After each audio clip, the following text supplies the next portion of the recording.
যদি পৃথিবীতে স্বর্গ বলে কিছু থেকে থাকে তাহলে সেটা রয়েছে বোধহয় হিমালয়ের বুকে দাঁড়িয়ে থাকা ওই বিশাল উঁচু উঁচু পাহাড়গুলোর মাঝে। 22শে এপ্রিল 2026, যেদিন কেদারনাথের দরজা খুলতেই হাজার হাজার মানুষ ভিড় জমিয়েছিল দেবভূমি উত্তরাখণ্ডে, সেদিন আমি পৌঁছে গিয়েছিলাম হিমাচল প্রদেশের কিন্নর ভ্যালিতে অবস্থিত এমন একটি ট্রেক রুটে যেটা পরিচিত পৃথিবীর উচ্চতম কৃষ্ণ মন্দির হিসেবে। সমুদ্রপৃষ্ঠ থেকে প্রায় 13,000 ফুট উচ্চতায় চারিদিকে বরফের চাদরে মোড়া পাহাড়ের মাঝে অবস্থিত এই জায়গাটি হল ইউলাকান্ডা।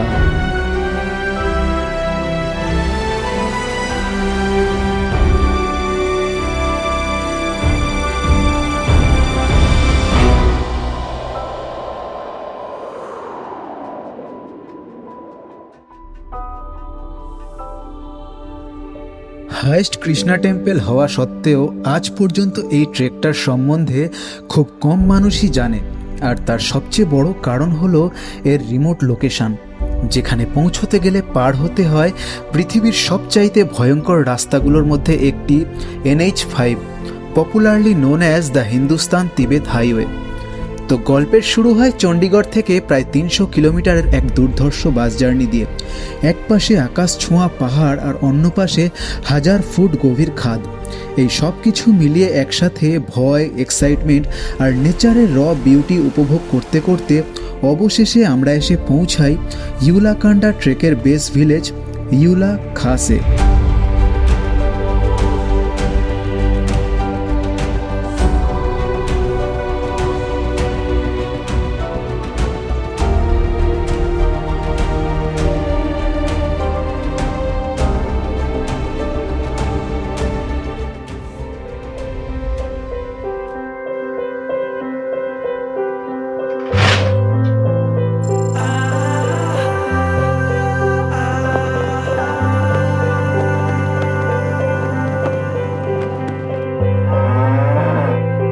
ইউলাকান্ডা নামটি এসেছে দুটো আলাদা শব্দ থেকে। ইউলা অর্থাৎ এই গ্রামের নাম, আর কান্ডা শব্দের অর্থ হলো এই গ্রামের উপরের অংশে থাকা সবুজ ঘাসের পাহাড়ি তৃণভূমি। সমুদ্রপৃষ্ঠ থেকে 8,850 ফুট উচ্চতায় অবস্থিত এই ইউলা গ্রামের জনসংখ্যা 1000-এরও নিচে। তো এই গ্রাম থেকেই আজ শুরু হবে আমাদের ইউলাকান্ডা ট্রেক। তবে তার আগে বেরিয়ে পড়লাম গ্রামটা একটু ঘুরে দেখতে। So good morning, welcome back to my channel. আরও একটা নতুন ভিডিওতে তোমাদের সবাইকে স্বাগত জানাচ্ছি। তো বিগত বেশ কয়েক বছরের মধ্যে আমি উত্তরাখণ্ড এবং হিমাচলের বেশ কয়েকটা ট্রেক করেছি, কিন্তু এই সব কিছুর মধ্যেও একটা ট্রেক আমার বাকেট লিস্টে সবসময়ের জন্য ছিল, আর সেটা হচ্ছে হিমাচল প্রদেশের কিন্নর ভ্যালিতে অবস্থিত ওয়ার্ল্ডের হায়েস্ট কৃষ্ণা টেম্পল ইউলাকান্ডা। তো আজকের তারিখ হচ্ছে 22শে এপ্রিল, আর এই মুহূর্তে এখন আমি দাঁড়িয়ে রয়েছি ইউলা খাস ভিলেজে, যেটা হচ্ছে ইউলাকান্ডা ট্রেকের বেস ভিলেজ। তো কাল রাত্রিবেলা এসে আমরা এই ইউলা খাস ভিলেজে পৌঁছেছিলাম, আর আজ সকালবেলা এখন আমরা বেরিয়েছি গ্রামটা ঘুরে দেখতে।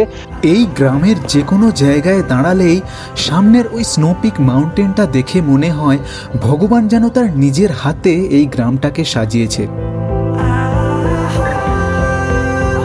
আমরা চাইলে আজ ভোরবেলা ট্রেক শুরু করে আবার সন্ধে পর্যন্ত ট্রেক কমপ্লিট করে নিচে নেমে আসতে পারতাম, কিন্তু তোমরাই বলো এই রকম একটা জায়গায় কি আর চাইলেই বারবার আসা সম্ভব? তাই আমরা ঠিক করেছি কোনো রকম তাড়াহুড়ো না করে হাতে সময় নিয়ে জায়গাটা ভালোভাবে এক্সপ্লোর করব। कौन सी क्लास में पढ़ते हो आप? क्लास 1। कितना दूर है स्कूल यहाँ से? 2-3 किलोमीटर पैदल ही जाते हो? अच्छा अच्छा। যেমন এই গ্রামের রাস্তাই দেখো প্রায় 500 মিটার আগে শেষ হয়ে গেছে, এবং গ্রামের ভিতর মানুষ হোক বা গরু ছাগল চলাচলের একমাত্র মাধ্যম এই সিঁড়ি। কিছুক্ষণ এইভাবে ঘুরতে ঘুরতে আমাদের চোখ গেল কয়েকটা বাড়ির দিকে। যদিও এখন এই গ্রামের বেশিরভাগ বাড়ি ইট বালি সিমেন্ট দিয়ে তৈরি, কিন্তু হাতে গোনা কয়েকটাই কিন্নরি স্টাইলের বাড়ি, যা প্রায় 100 বছরেরও বেশি পুরনো, গ্রামের সৌন্দর্য দ্বিগুণ করছে। ওকে, তো এই ইউলাখাস গ্রামটাতে কিন্তু ম্যাক্সিমাম ঘরবাড়ি এখন সব কংক্রিটের, কিন্তু কিছু ঘরবাড়ি রয়েছে যেগুলো কিন্তু কিন্নরি স্টাইলে রয়েছে, আর এই ঘরবাড়িগুলোর কনস্ট্রাকশন কিন্তু পাথর এবং কাঠ দিয়ে করা হয়েছে। তো এখন আমি একটা ঘরের পাশে দাঁড়িয়ে রয়েছি, দেখতে পাচ্ছ এই ঘরের কনস্ট্রাকশন কেমন হয়েছে। মানে পরপর কাঠ রয়েছে, তারপর আবার পাথর রয়েছে, তারপর আবার কাঠ রয়েছে, তারপর আবার পাথর, এইভাবে কন্টিনিউ চলে গেছে, এবং এইগুলো প্রায় 100 বছরেরও পুরনো হবে।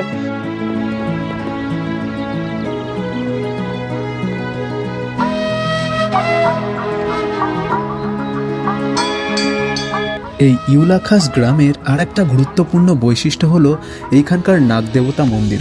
সম্ভবত হিমাচলেই এমনটা দেখা যায় যে এখানকার মানুষরা হিন্দু ধর্ম ও বৌদ্ধ ধর্ম একসাথে পালন করে।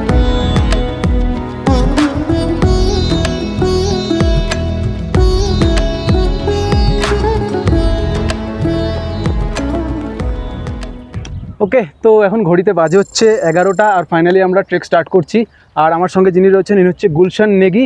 কালকের আমরা এসে এনার হোমস্টেতে স্टे করে ছিলাম। तो यहाँ से हम लोग को कितना टाइम लगेगा? अभी 11 बज रहे लगभग। 4 घंटा तो लग जाएगा ऊपर कैंप तक। मैंने 3 बजे तक हम लोग पहुँच जाएंगे ना? 4 मतलब 4 मान के चलो मैक्सिमम कैंप तक लग जाएगा। ठीक है हाँ जी, चलो। ठीक है जी, ओके।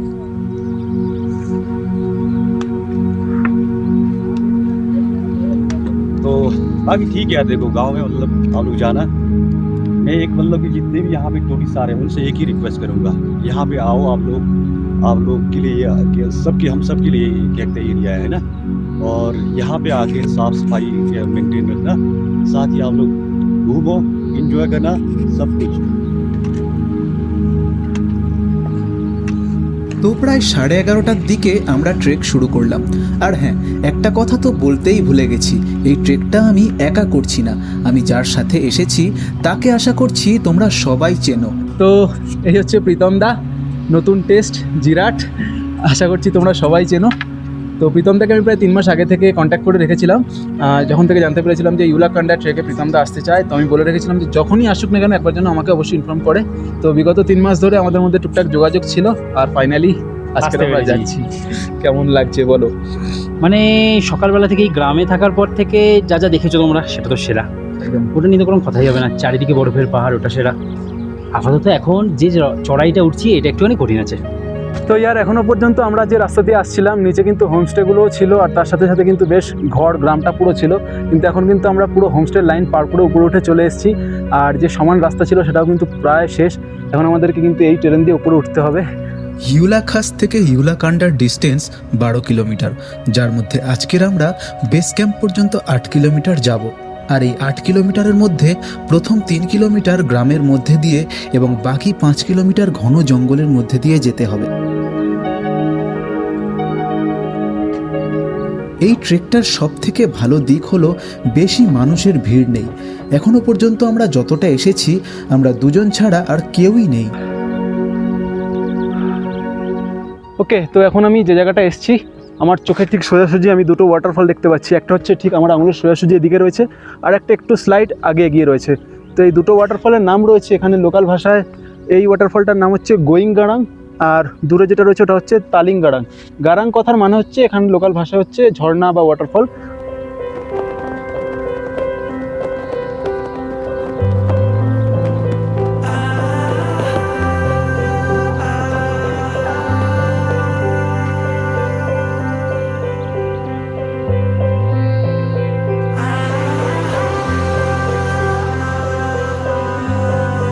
তো আমার অনেক দিন থেকে ইচ্ছে ছিল কোনো ট্রেকে গিয়ে নিজে থেকে রান্না করে খাবো।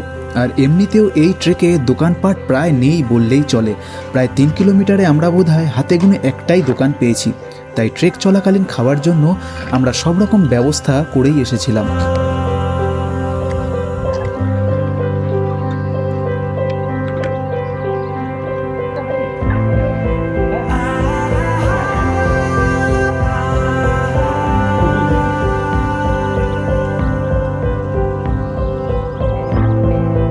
তো এতক্ষণ পর্যন্ত আমরা গ্রামের মধ্যে দিয়ে উঁচু উঁচু স্নোপিক মাউন্টেনের সৌন্দর্য উপভোগ করতে করতে প্রায় অর্ধেক রাস্তা কভার করে ফেলেছি, এবং এরপর দুপুরে লাঞ্চ করে নিয়ে বাকি অর্ধেক অর্থাৎ ফরেস্টের মধ্যে প্রবেশ করলাম। যদি ট্রেক ডিফিকাল্টির কথা বলি তাহলে কেদারকান্ঠা এবং হামতা পাসের মতো হাই অল্টিটিউড ট্রেকের সাথে কম্পেয়ার করে এখানে সমতল রাস্তার তুলনায় বেশিরভাগটাই চড়াই চড়তে হচ্ছিল। তার উপর পিঠে একটা 10 কেজির ভারী ব্যাগ নিয়ে এটা আমার কাছে মডারেট লেভেলের মনে হচ্ছিল। যাই হোক, এইভাবে ফরেস্টের মধ্যে দিয়ে ট্রেক করতে করতে হঠাৎ আমার চোখ পড়ল এমন কিছু গাছের দিকে যার ছাল ব্যবহার করা হতো প্রাচীনকালে বেদ পুরাণ লেখার জন্য। এই যে আমরা এখন ফরেস্ট এরিয়ার মধ্যে রয়েছি, আর এই ফরেস্ট এরিয়ার মধ্যে এই যে গাছগুলো রয়েছে এই গাছগুলো কিন্তু ভোজপত্র গাছ। আর এই গাছগুলোর যেই ছাল দেখতে পাচ্ছ এই টানলে হালকা হালকা করে কিন্তু উঠছে, মানে বড় আমি তুলতে পারছি না। অ্যাকচুয়ালি প্রাচীনকালে যখন মানে বেদ উপনিষদ লেখা হতো, যে সময় খাতা কলম এই সমস্ত কিছুর আবিষ্কার হয়নি, তখন মুনি ঋষিরা এই ভোজপত্র গাছের ছালের উপরেই কিন্তু বেদ উপনিষদ পুরাণ এইসব লিখে গেছেন। আমি বড় করে ছাড়াতে পারছি না, বড় করে ছাড়াতে পারলে আমি তোমাদেরকে দেখাতাম। তো এই গাছটাই হচ্ছে ভোজপত্র গাছ। এখানে কিন্তু পুরো অনেক এরকম ভোজপত্র, মানে পুরো ফরেস্টটা কিন্তু এখানটা পুরো ঘন জঙ্গল কিন্তু শুধুমাত্র এই গাছের উপরেই। हेलो जी, आपका सफ़र कैसा रहा? एकदम मस्त। सुबह कितने बजे शुरू किए थे? 8 बजे 8 बजे। और कितने बजे सबमिट किए? 3 साढ़े 3 बजे के करीब। ओके, गेट कितना दूर पड़ेगा अभी? यहाँ से 2 किलोमीटर आपको 2 किलोमीटर। ओके। তো এইভাবে লাঞ্চ করার পর থেকে ঘন জঙ্গলের মধ্যে দিয়ে প্রায় 2 ঘন্টায় 4 কিলোমিটার ট্রেক করে ফাইনালি আমরা এসে পৌঁছালাম বেস ক্যাম্পে।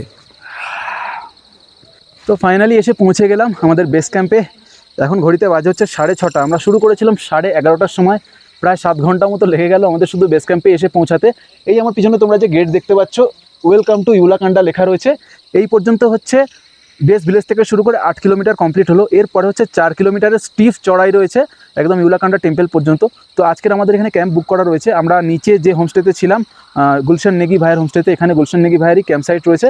তো এই ক্যাম্প সাইটটা হচ্ছে একদম এই গেটের কাছে লাস্ট ক্যাম্প সাইট। এর ওপারে কিন্তু আর কোনো ক্যাম্প সাইট নেই। তোমরা যদি আসো, এই গেটের এপারে কিন্তু সমস্ত ক্যাম্প সাইট রয়েছে, গেটের ওপারে কিন্তু কোনো ক্যাম্প সাইট আর নেই।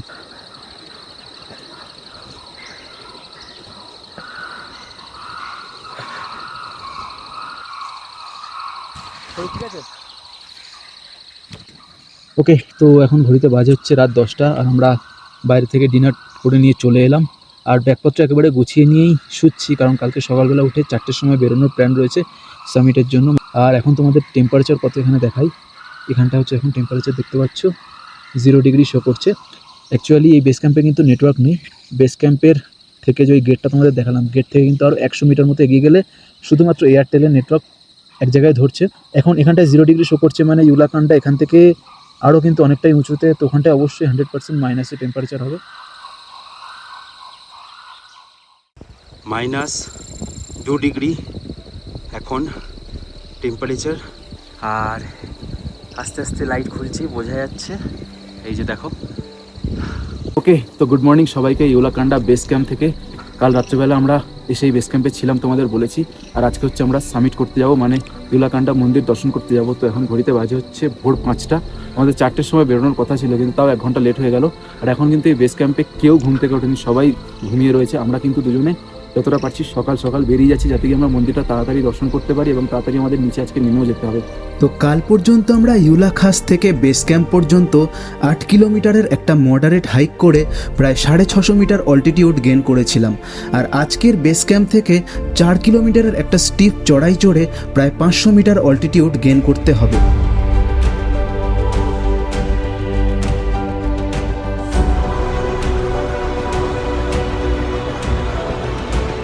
এইভাবে প্রায় আধ ঘন্টা মতো ট্রেক করার পর ধীরে ধীরে সামনে আলো ফুটতে থাকে এবং আমাদের ডেস্টিনেশন আমাদের চোখে স্পষ্টভাবে ভিজিবল হয়।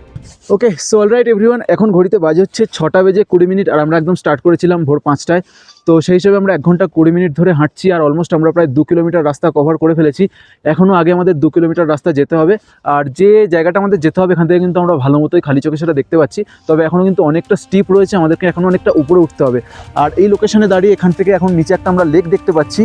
এই লেকটা হচ্ছে উপর থেকে কিন্তু ঝর্ণার জল নেমে এই লেকটা তৈরি হয়েছে, আর এই লেকের জল কিন্তু আবার নিচে ঝর্ণার জল হয়ে বয়ে যাচ্ছে। তো কাল থেকে এই পর্যন্ত আমরা সুন্দর পাহাড়ি গ্রাম, স্নোপিক মাউন্টেন, সবুজ ল্যান্ডস্কেপ, পাহাড়ি ঝর্ণা এবং হিডেন লেক, এই সব কিছুরই মনোমুগ্ধকর সৌন্দর্য উপভোগ করেছি। কিন্তু একদম চোখের সামনে বরফ জমে থাকতে দেখতে পাবো কি না সেই নিয়ে একটু ডাউট ছিল। আর অলমোস্ট প্রায় মন্দিরের কাছাকাছি পৌঁছতেই সেই ডাউটও একদম দূর হয়ে গেল।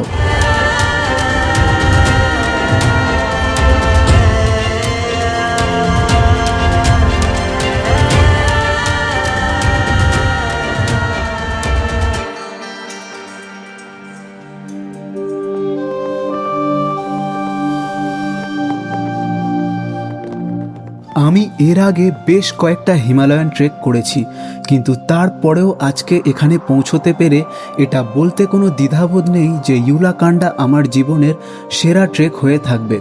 মনে করা হয় মহাভারতকালে পাণ্ডবদের অজ্ঞাতবাসের সময় তারা এখানে পৃথিবীতে ভগবান শ্রীকৃষ্ণের সবচাইতে উঁচু মন্দিরের স্থাপনা করেছিলেন। তো এইরকম একটা জায়গাতে আসতে পেরে আমার নিজেকে সত্যি অনেক ভাগ্যবান বলে মনে হচ্ছিল। আর তার উপরে সমুদ্রপৃষ্ঠ থেকে প্রায় 3900 মিটার উচ্চতায় যখন আমি এসে এইখানে পৌঁছই, তখন আমরা দুজন ছাড়া এখানে আর কেউই ছিল না। রাধে রাধে। তো এই হচ্ছে ওয়ার্ল্ডের হাইয়েস্ট কৃষ্ণা টেম্পল ইউলাকান্ডা, যেটা হচ্ছে সমুদ্রপৃষ্ঠ থেকে 12,750 ফুট উচ্চতায় অবস্থিত। আর এই জায়গাটা এমন একটা জায়গায় যার চারিদিকে স্নোপিক মাউন্টেন রয়েছে, ম্যাজেস্টিক মাউন্টেন পিক রয়েছে, আর একটা ফ্রোজেন লেকের মধ্যে কিন্তু এই ইউলাকান্ডা টেম্পল। গত 14ই এপ্রিল এই ইউলাকান্ডা মন্দির ওপেন হয়েছে, আর আজকের হচ্ছে 23শে এপ্রিল। আমি এই মন্দির দর্শন করতে এসেছি। এখনও কিন্তু চারিদিকে প্রচণ্ড পরিমাণে স্নো রয়েছে।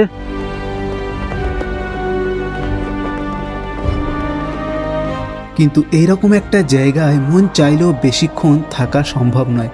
তা সত্ত্বেও প্রায় 3 ঘন্টা চারিদিকে উঁচু উঁচু স্নোপিক মাউন্টেন দিয়ে ঘেরা স্বর্গের মতো জায়গায় কাটানোর পর আমার অনুভূতি প্রকাশ করার জন্য মুখে কোনো ভাষা ছিল না। ব্যাস একটাই কথা মনে পড়ছিল, how beautifully someone said it, not every love story needs people, you can fall in love with mountains, you can fall in love with nature, and you can fall in love with finding your self.